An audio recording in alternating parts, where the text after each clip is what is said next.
Well, a very good evening to our viewers. Good evening, ladies and gentlemen. I'm Matthias Aufiku, news editor of the Namibian Sun newspaper. Welcome to another exciting edition of The Agenda.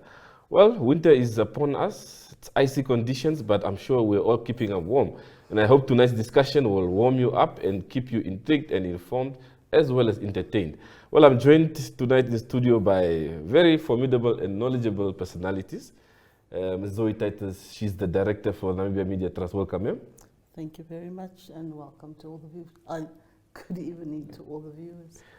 Wanda Guchu, Eagle FM station manager. Welcome, sir. Thank you for having me here. It's been a while since we've had the two of you in the building, even for other shows. but welcome, yeah. Well, tonight we speak about information. Of course, they say information is the new currency. Access to information bill, it's been passed this week in the National Assembly. It's been long coming. Let's start with you, Zoe. Is it a relief for the, I mean, your organization has been very well vested into this over the years. It's been a long time coming. I nearly broke into song when I heard that development, because I mean, it means there is some progress. The whole discussion around an access to information law in Namibia started way back in 1998, when our current president, then Prime Minister, initiated that discussion, but it just stalled. And then it was resuscitated in 2012 when there was, by then, MISA Namibia, a national conference on access to information with the intention to put the issue back on the agenda. But again, things stalled for nearly 4 years. And it's only in 2016 that civil society organizations, including the Namibia Media Trust, worked closely with the Ministry of Information and Communication Technology to draft an access to information bill. Well, that's the background to it. And then, it goes through the lawmaking processes, it goes to the drafters, and now we have this bill. It was, presented to the National Assembly for the first time in June 2020, and then referred to the Standing Committee on ICTs for further public consultation. And, well, it was passed at the level of the Standing Committee, and here we are today. We wonder what will be the outcome of the deliberations in the National Council. Yeah, well, we wonder. Mr. Wanda, Yep. we are wondering about the future of information in Namibia under this bill. How do you see things playing out? I think this is just one giant step, but I looked at some of the categories that remain closed. These are the most important ones. Let us talk about the cabinet minutes, and I understand one has to wait for 10 to 20 years to access them. Now this is where the stories are, because the public would want to know, what did cabinet say? Now suppose we are going to get what the current cabinet would have set on this year in 2035. Who would care? That would be history. So I'm not quite sure how like I am saying, this is the first step. But I think there must be some way where there are 13 categories in actual effect, where the information can still be held back. Yeah. So with these 13 categories, this is where the media's interest is. I can actually say half of them. Yes, this is what we want. Yeah. But then the bill has gone through, but with this is still closed off. Yeah. It might end up being a bill, an act that will come into force, but still it won't give what the media really wants. Yeah. From an advocacy perspective, though, we should deal with on a daily basis. Would we say, do we want a blank check to information? Is that what we are saying? just listening to wonder. I mean, just a blank check for us to access information. No, in terms of what to access. I don't think, I mean, there is certain information certainly that must remain confidential, but not for, I mean, the lifespan of a lifespan of 30 or 40 years. We made a submission, we are part of a broader coalition, and we made a submission, and that was the first thing that we tackled. You know, understandably, there's a big argument for certain cabinet decisions to remain confidential, but not for as long as that. And at the same time, not all categories of information within cabinet. So it's checks and balances. Broadly speaking, it's not a bad bill as it was initially introduced, but it could have been so much better. There are other issues, you know, in terms of the very narrow definition of public interest, because, I mean, us as media people, we always advocate for the public interest override. And if it is too narrowly defined, then it, I think, illegitimately withholds information from the public. Yeah. So what I'm getting now is the issue of classifying and declassifying information. So what is the right way to go about this? I know, for instance, institutions like the CIA, the MI6 in the UK, so on, they have a system where they gradually declassify information. Are there, well, at least reasonable timeframes that we can look at? Because you say 30 to 40 years is too long. No, it's 10 to 20 years. To classify or declassify, I think this calls upon the media, how responsible we are with the information that we are going to get. Now, if it's of national security in nature, we cannot endanger the security of a country. And this is where responsibility must come in now. And I think this is where also the Editors Forum of Namibia and all the ombudsmen and all the other organizations, they must all come in now and guide. Because journalists, we get excited with information, and by the end of the day, we don't know the impact. So it's how we are going to handle it. But the classification and declassification, I think Zoe said not all information from the cabinet will be classified. They will have to look at what is it that they can give out, and already we are getting now from time to time what they would have discussed. It's being put out there. But there's I mean, just for clarification, currently, or from my understanding, the law or the bill asks for a blanket exemption of all cabinet decisions and deliberations. Our argument is, yes, understandable, but not for as long as 10, 20 years. At the very maximum, at the very most, perhaps 10 years. This is what you are asking. What we're asking, I mean, that's 2 terms. That's 2 terms. So, I mean, the president shouldn't be all that concerned. He would have be out of office. And then, certain things, for example, submissions to cabinet, which would be public submissions to cabinet. The public would want to know what those submissions are and the deliberations on those submissions.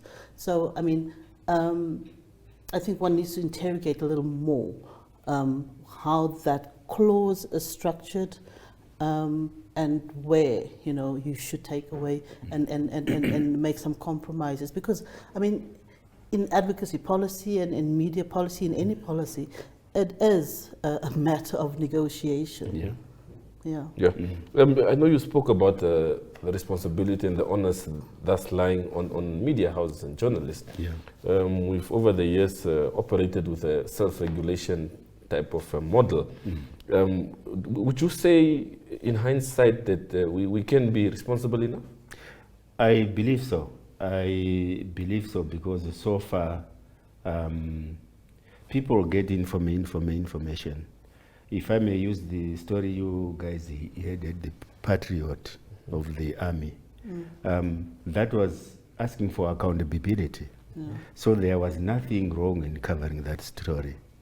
I also hear some people saying, if you write about the equipment, the military equipment, you are exposing a country.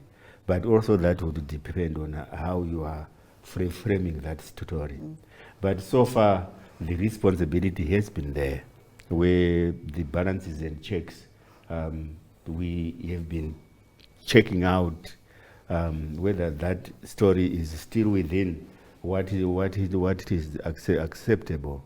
That balance has been there, and I'm not quite sure though what exactly we will be looking for in all this. We need information, yes.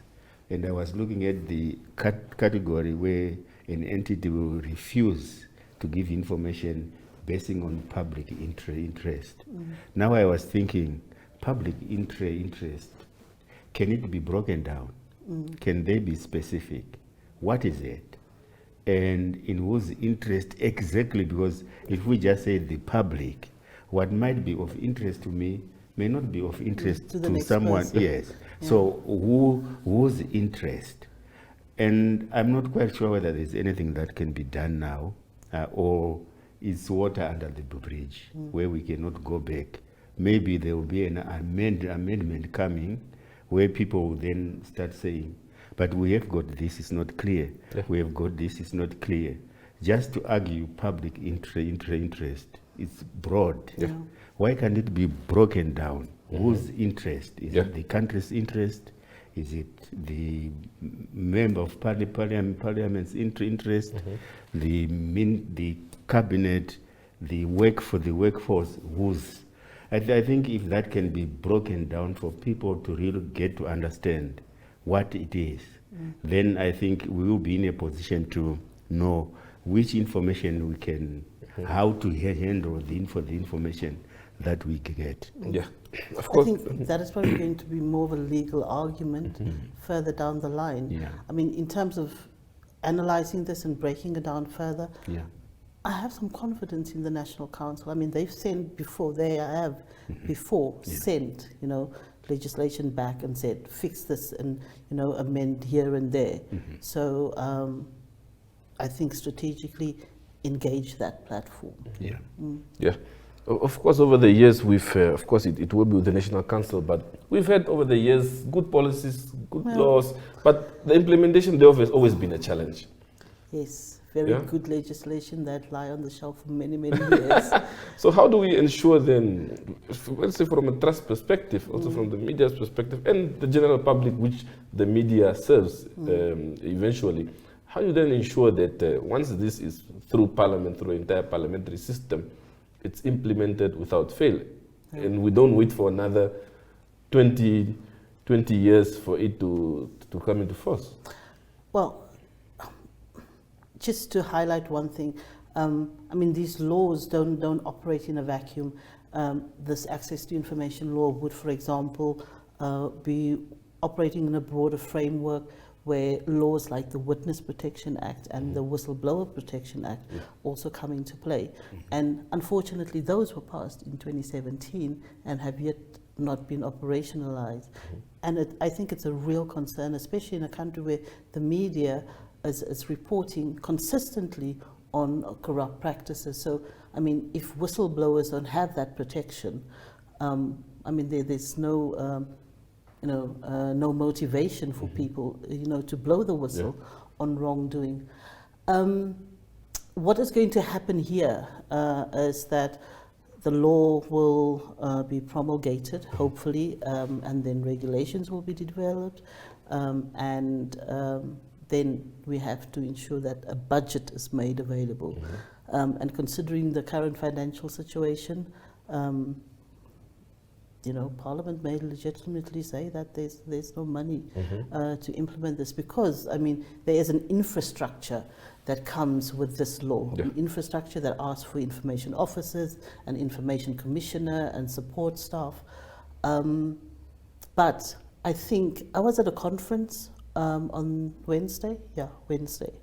The conference Strengthening Democracy, and it was very, very clear that people want to talk about things, have serious concerns about where our democracy is going. So the only way that we can ensure that this legislation is operationalized is if the public really pushes for it.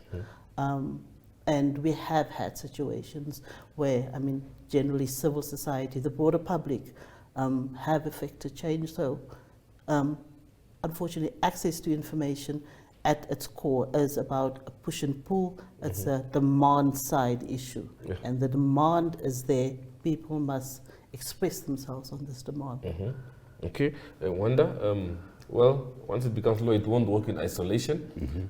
On the ground, from an operational perspective, of course, there's been the issue of the Whistleblowers Act. Well, we're still battling with that.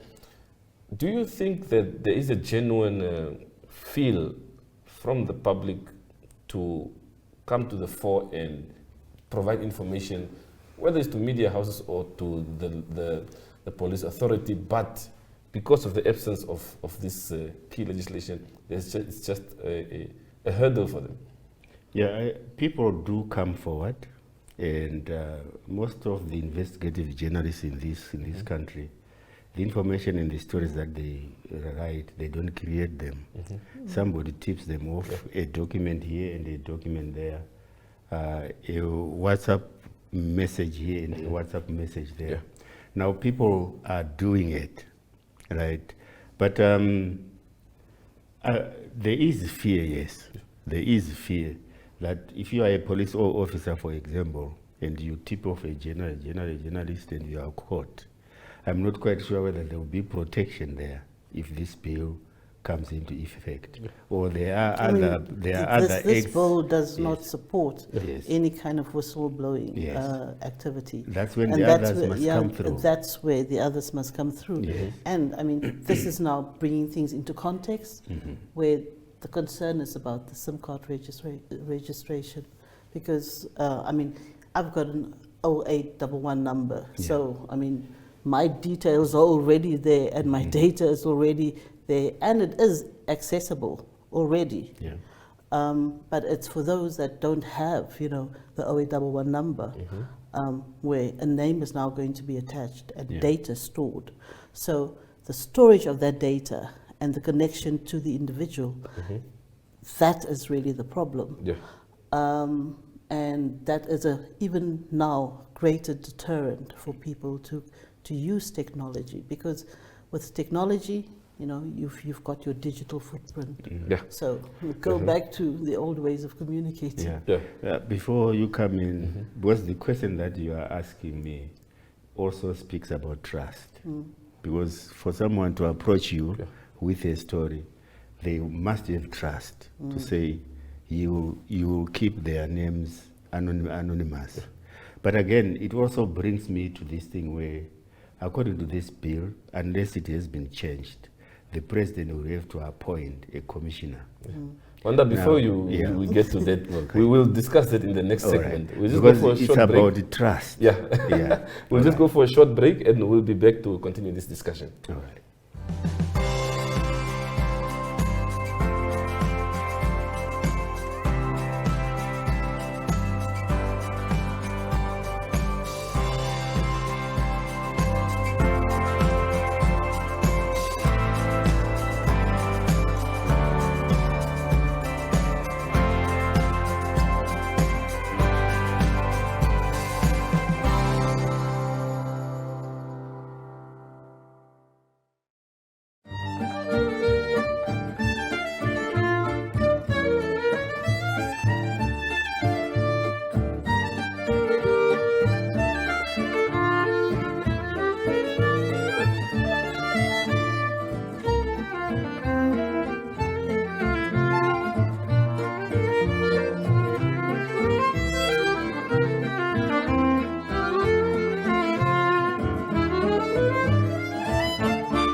Well, let me welcome our viewers back to tonight's edition of The Agenda. Wanda, Before I interrupted your thoughts, Yeah. can I allow you to continue the train? Yeah, there have been calls here, several calls, when it comes to the appointment of the Anti-Corruption Commission, the Ombudsman. We have had people coming to say, how can this hold the president to account? Because he is involved. Now, in this bill here, unless it has been changed, but the last time that I checked, he's the one who is going to appoint an information commissioner. And one of the duties of that commissioner is to enforce. If I want information and an entity is refusing, I will approach him or her, then he will have to enforce an entity, including the president. Now, how is it going to work? Are we not going to end up again? Because this is one of the issues with this bill. Are we not going to end up again having long and endless conversation, just like what we are doing with the ACC, the Ombudsman? Is this not going to be an issue further on down the road? Yeah. What is your thinking on that, Zoe? I mean, that's one of the concerns we also raised. And our proposal was that, I mean, the appointment by the President of the Information Commission would be a technical issue, but that the actual process as a public process in terms of nominations and then the hearings, in the same way that the Chief Electoral Commissioner, that is a public process. So the onus rests here on the public to get involved when we get to that step. Yeah. Of course, I hear your concern, Wanda. So, but sorry, before you come in, Zoe, I've got a feeling that we are allowing things to go through. Once we allow them to go through, the public, this bill that we are talking about, you will be surprised that no one is interested. But when things start happening, right, the public will have to come at a later stage. And when they come in, they have no understanding of how the bill came to be, how the act came to be, what were the conversations. So we will have to start to explain the bill to them. But the question will always be, remember, it doesn't matter. It's about the president. Whether it's a technical issue, they will be saying, why did he have to? Now, people are saying he should not be involved in the ombudsman. He should not be involved in the ACC. Yeah. Now, and this is one of the issues when I go through this bill. We will come back down the road to this stage where the public will also be accusing the president, even if he wouldn't have done anything, but by mere fact that he is the president. And you will get people saying the one who has been appointed is a SWAPO person, and that will come. So maybe the technical issue here, where the president comes on a technicality, we need to understand exactly what that technicality is, so that from the onset, right, the public will get to know this is how far the president can go. Because you will hear down the road someone coming out to say it's a SWAPO guy. We had it with the ombudsman, we had it with the ACC guy. So are we not going there? And it's a big concern if you look at this bill. Yeah. So does that then speak to threats of abuse of power by a sitting head, or really to our institutions to hold those in office accountable? It's about the institutions holding those in office accountable, firstly. I mean, and then it really comes down, even before the institutions, it comes down to the involvement of the public in policy making, in law making processes. That's why, I mean, we argued vehemently for, you know, this to be reconsidered, and that is why it was pushed back to the Standing Committee on ICTs. And there we went and took the opportunity as interested members of the public to go and make our submission. So the opportunity is for the public to engage this process. There's going to be, wanted to respond to your question, there's going to be a lot of responsibility bearing on the media once this goes through, because, you have, let's say, two responsibilities. Firstly, to create awareness about it and how to use this legislation, and thirdly, for the media itself to use this legislation, because I fear that we will find ourselves in a kind of environment where this law will have to be tested, and it will be constant litigation on the part of the media to get the information that it wants. Yeah. Of course, as much as public interest is a big factor in all this as far as information is concerned, of course we are cognizant of the fact that we live in a representative democracy, and we say that people must be involved, but those in offices are elected to serve and deliver. Do we then? When do we give them time to do this? Good question. Yeah, I think it boils down to the effect of accountability on their part, and whether whatever they are doing, does it command trust to the person who is out there. There's a lot of mistrust now. The slightest thing that involves money, it becomes a big issue. I'm certain that those in offices today, they don't command that trust. They haven't earned it, because people will go back to use something that might have happened. Look, he did this, she did this. Now, how can she not have done this? So that judgment is based on the past. It doesn't matter what the person would have done.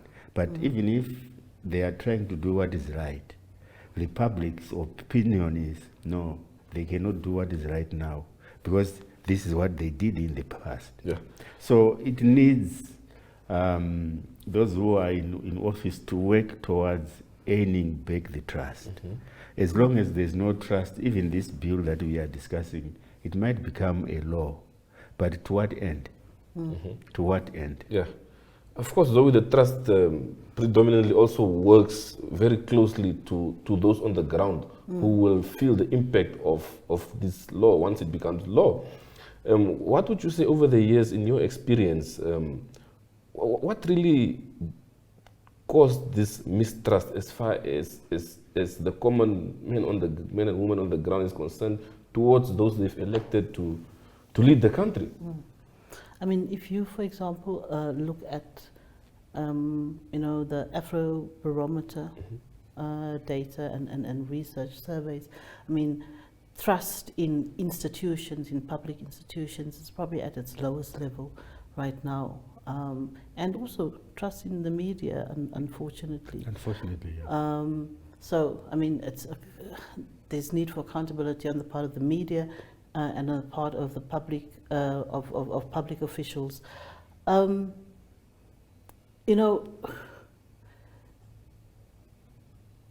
always thought that, when it comes to the issues of trust, at the level of local authorities, where, there's more direct engagement with your representatives, that's where you start building, a representative council that is responsive to the needs of a community. And I mean, that is where when you speak about service delivery and accountability, that's where it starts.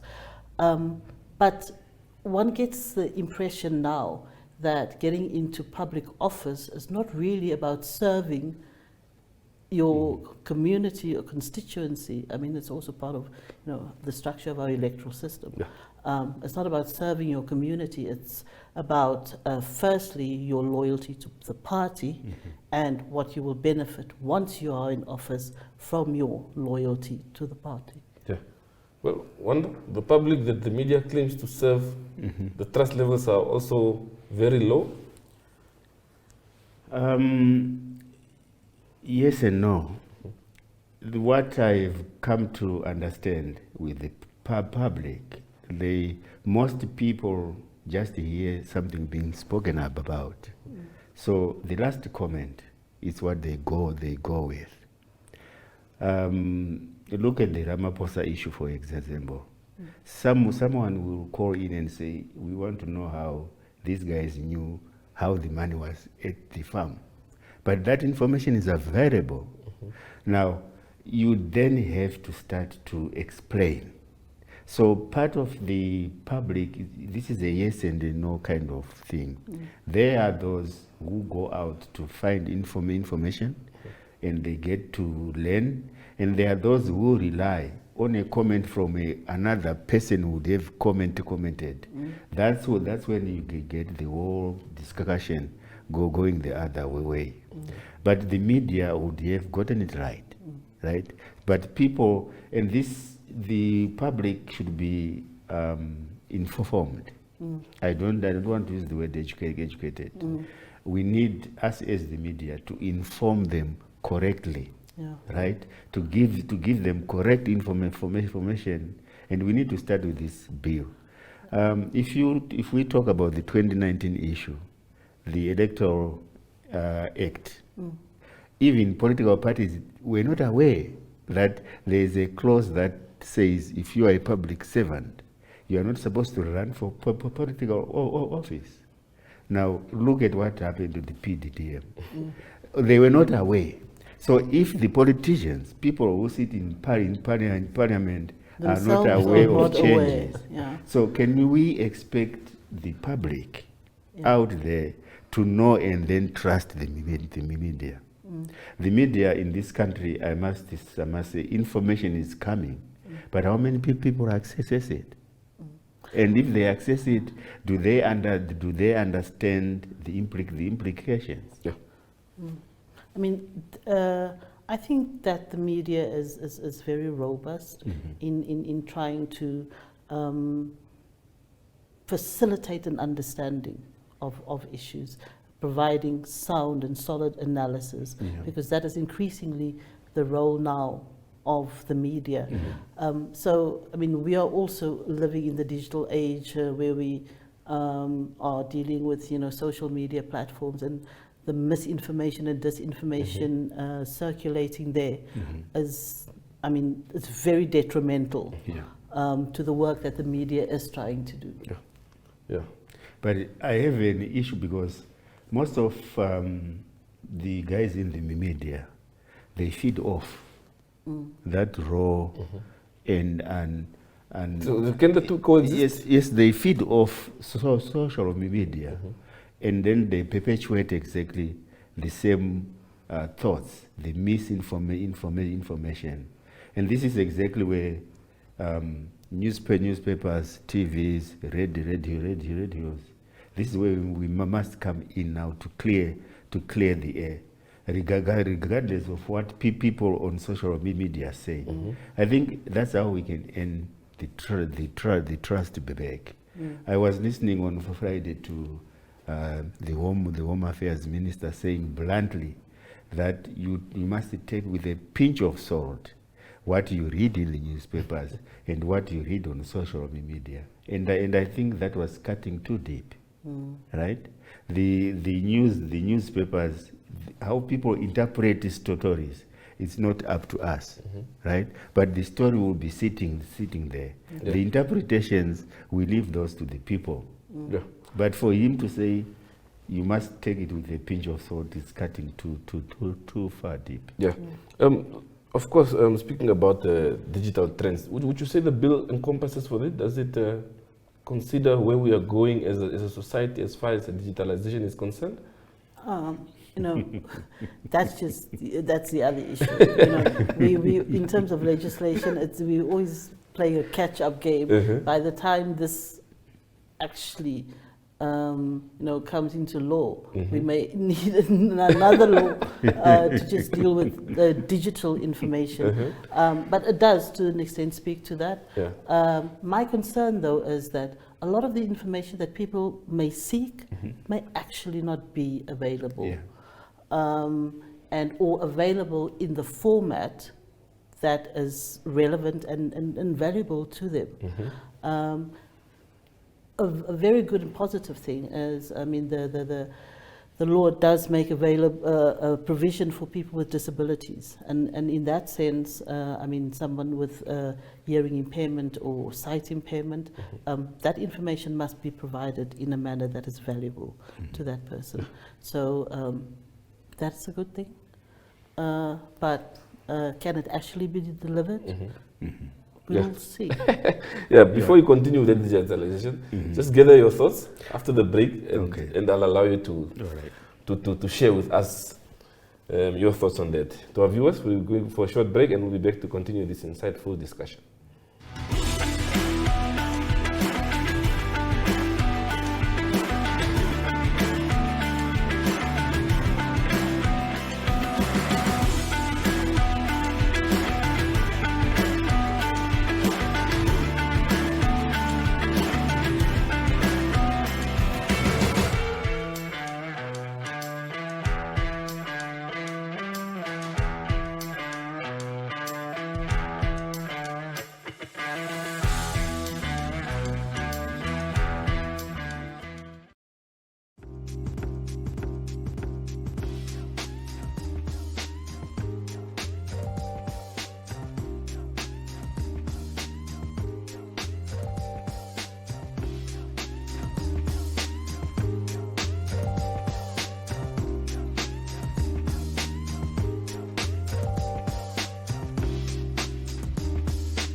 Well, welcome back to our viewers. Well, I'm still with Wanda and Zoe in studio. We continue our conversation on information methods. Wanda, of course, digital trends are evolving daily. How are we keeping up as an industry, Namibia, as a media industry? Zoe said it right, that this current bill goes back to 1998. It came back briefly in 2012, in 2020 as well, in 2021, if I'm not mistaken. Now it will go to the National Council. We are not sure how long the National Council is going to take. Digital media hasn't been waiting for this bill to come into being, and it will not wait. Now, I'm not quite sure how the containment is going to work, because if we seek for information from any other entity, the classified one, we end up getting it. Someone somewhere will just leak it, and documents have been leaked, left, center, right, and you are sitting there. The next thing that you see is a document in your inbox. Yeah. And then how many documents have we seen being circulated? The confidential report compiled by Nelias Bebeka, that just landed into people's inboxes. So I'm not quite sure where this containment will be, but maybe it's she's right to say we might need another amendment. But to what end? Because leaks will always be there. No, I mean, that's just the thing. Yeah. I mean, media has been doing its work, has been providing information, has been doing investigative journalism without this legislation. But the important thing about this legislation is that it gives you a legal guarantee to information. So we must accept it for that, and laud, the lawmakers for giving us as citizens the legal guarantee to access private and public information.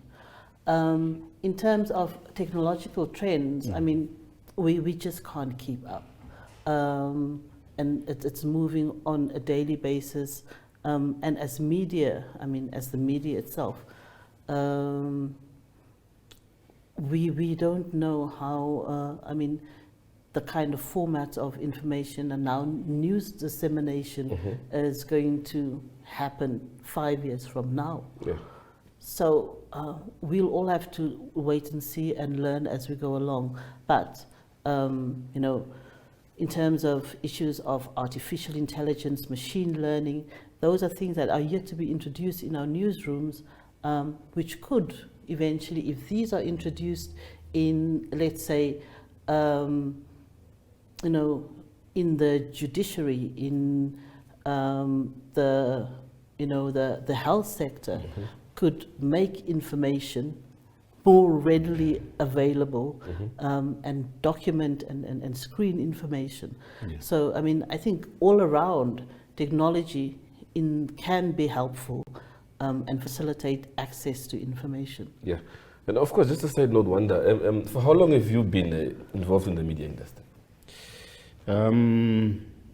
Plus or minus? 25 years. Plus or 25 years. Yeah. So thinking back, in hindsight, I started when they were typewriters. yeah. and Tipex. So thinking back, Yeah. in the essence of how news dissemination has evolved, yeah, we mentioned that we are always playing catch up. Yeah. Well, what would you say is the best way to remain relevant as far as accessing information is concerned? You know, before the mobile phones, you had to walk to go and get a source. That was, to me, a good thing, because we did not rely on the phones, right? You had to be out. Now, what we are doing now is phone calls. You are sitting in the newsroom, you pick up a phone and then you call. But news gathering has evolved with the time. So what was being done then, it had its own advantages and disadvantages. And what is being done now, it's working, but again, it comes with advantages and disadvantages. But for me to zero down on to say this is the perfect way, it depends on the media house, the resources that they have. It also depends on the individual journalist. I know for certain, if you are doing investigative here, it's a matter of getting documents. Once you get your documents, you make a few calls.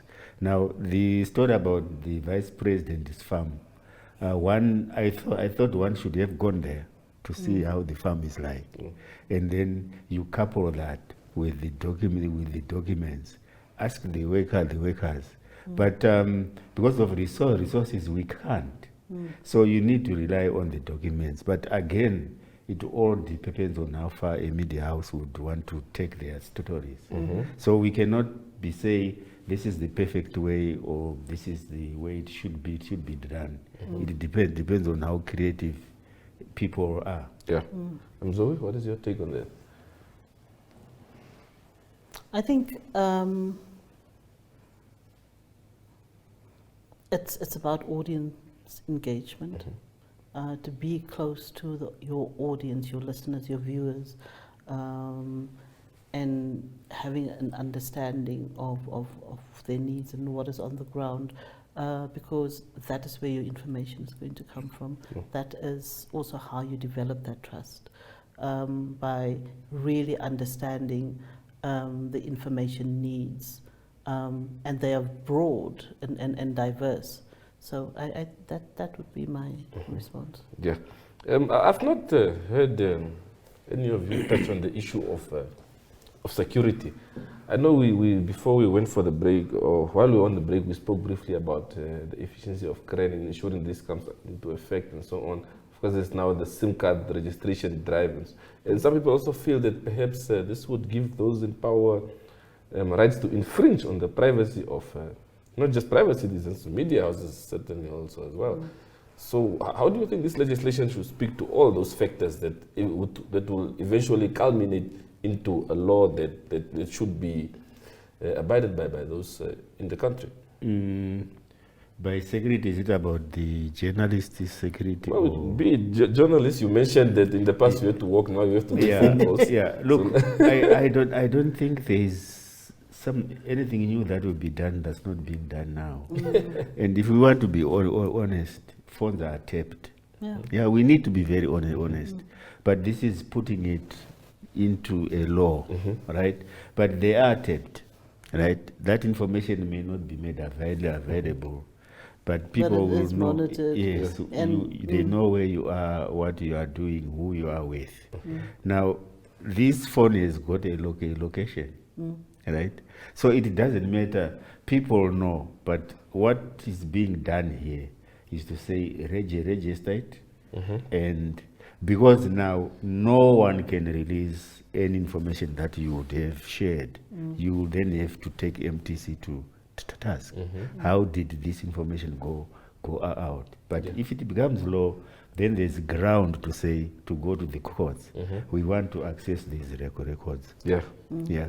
But security, honestly, if you have stayed in countries where there's violence that is sponsored by the state, it doesn't matter what you do. If they want you, they will get you. So security, it depends. Namibia doesn't have that, where people can be kidnapped, hunted down, hounded. No, it's not here. But there are countries where you will be kidnapped in broad daylight. So as for security, fate, your destiny. Yeah, of course. Though with the trust, well, it's a fact that you guys have global. You're part of a global network, really. So when you deal with your counterparts across the world, and you juxtapose that to what we're having now as a bill that passed the National Assembly, how would you sum it up? Are we winning? Are we? I think I mentioned this earlier, or maybe when we were off air, that this is not a bad bill, but it could be better. Yeah. It could be a better law. And the important thing is we will have that legal guarantee, and how we navigate that later really depends on us and how the media uses it, how citizens use it. But the important thing is to use it. It's now there, we have it. It's now there, we have it. Yeah. And on the earlier issue that you mentioned about safety, you know, most journalists just work from the perspective that I know my phone is being tapped. And I don't think that journalists in Namibia are that concerned about their security, really. Digital security is very, very important. Encryption software and so forth and so on. I mean, we have offered just basic training in that before. But now, I mean, and this is going to happen more in the future, you know, physical security, because, you know, people are suffering. Namibia is economically in dire straits. This is a critical time. Service delivery, food security, these are real issues. And we are going to see more protests. So we should go back to the media houses and ask them, how are you ensuring that your journalists are safe? So I mean, that safety issues from two perspectives. But the important thing here is also, you know, the Communications Act of 2009 that was also amended recently, I mean, speaks to the broader, you know, media communications kind of infrastructure. What we also need, the concern about that is that, you know, it is being applied and implemented very selectively, because the SIM card registration issue is just part 6 of that act, which is now being operationalized. There are other issues like data protection and privacy laws. A cybersecurity law is under consideration, but at the same time, for personal security and the right to privacy, which is constitutionally acknowledged, we need a data protection law. Yeah. Well, the selective application of laws. But before we get to that, Zoe mentioned something very important: the safety of journalists. And she asked the pertinent question: what are media houses doing to ensure that their foot soldiers are safe when they are gathering news out there? She also reminded me of they shut it all down, and then the China town incident. that is a tricky one, because people were talking about giving journalists these, but then I always think about the Al Jazeera journalist who was shot. She had a helmet, and she had this showing that this is press. Now, that responsibility, I want to believe, if there can be a conversation between the media houses or the editors forum and the police, because the journalists may not be in the way of what the police are doing, but police officers also get excited. Now, this is what happened at Chinatown, and that's also what happened during the shut it all down. But the police were saying some journalists were part of the crowd. No, but no. I don't think so. The thing is that the journalists were not clearly they were not identifiable as press, Yeah. and some of them were, walking along with the protesters. Yeah. Obviously, they wanted footage. They wanted to, report on it. Like being in the midst of things. Yeah. But as a journalist, you should just be on the periphery for your own safety and also for ethical reasons. Yeah. So, I mean, that was an issue really with the shut it all down a protest. You are absolutely right. Law enforcement should come to the table to learn how to engage the media in these circumstances. But I mean, the Al Jazeera incident that you referred to, I mean, that was an assassination. That was an assassination. I mean. But again, I believe that even if it's a journalist who ends up being caught in the crossfire, no one must be subjected to an act of violence. Where there's a demonstrator, no one must be. This is why I believe that there must be dialogue between the police. Those who are going to control demonstrations, they must be taught how to deal with crowds, not to get excited. Here we are talking and have about live ammunition in such instances. Yes. Yes. So even if it's not a journalist, no one should ever be subjected to an act of violence. We might be concerned with our journalists, yes, which is a concern. Because as we had on 2 occasions now, one of our journalists, they shut it all down. She was taken to prison. And the Chinatown, she was also shot by a rubber bullet. So no one must be subjected to that. And this calls for a dialogue between the police now and the media. How should we deal with it? Because the Chinatown one, some of them, they were identifying themselves that we are media, but the police did not believe them. So just as we move towards the end, so we mentioned the issue of data protection laws, and you mentioned the selective application of some of these components of essentially one document, but you selectively choose what you're taking out. What would we say is perpetuating that? I mean, to give some context, a few years ago, there was the introduction of an e-commerce bill. I mean, that's subsequently been passed into law, but initially it was, trying to combine e-commerce and cybersecurity, and we fought very hard for these two issues to be separated and looked at separately. And along with all of that, I mean, there are global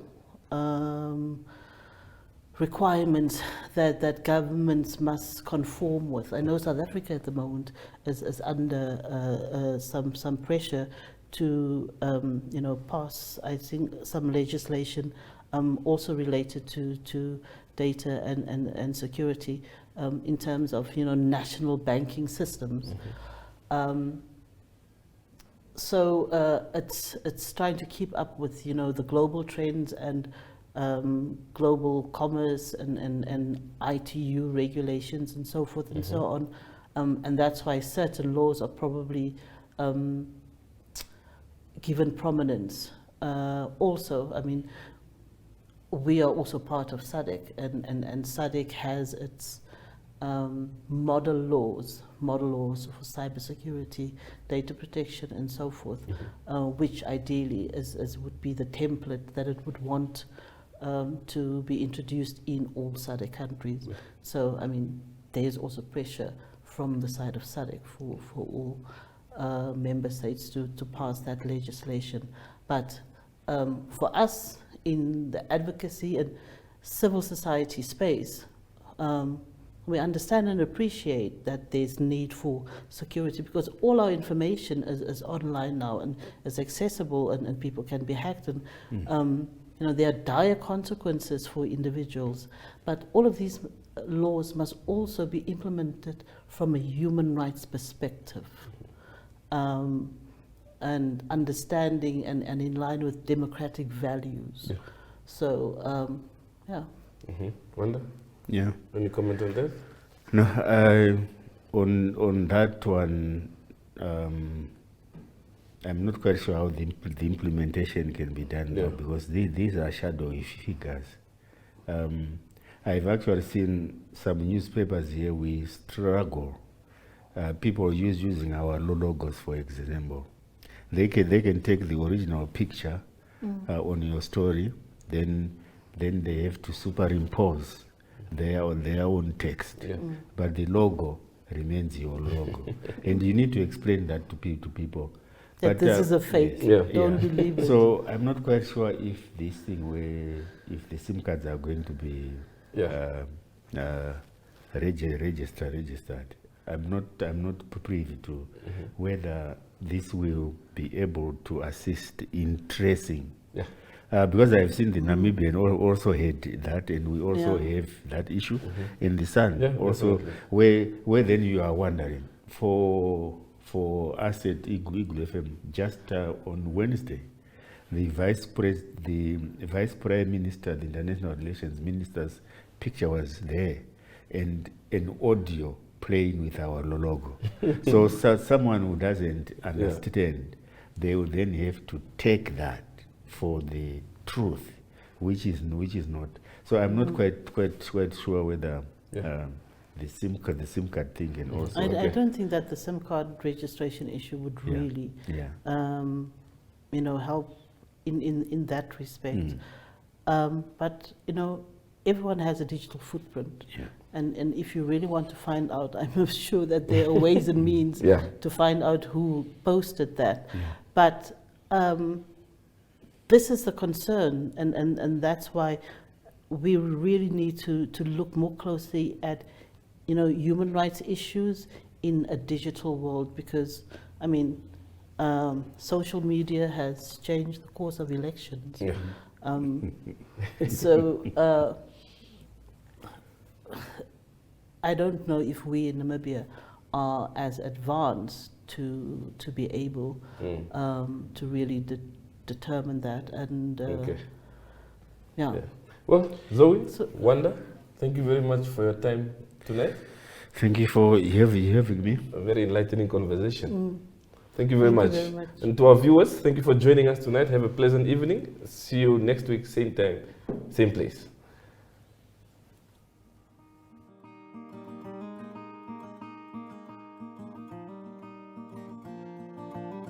AgriMonitor is jou weeklikse landboukundige program wat jou die jongste nuus in die landbouverwante bedryf en onderwerpe wat daaraan gekoppel is bring.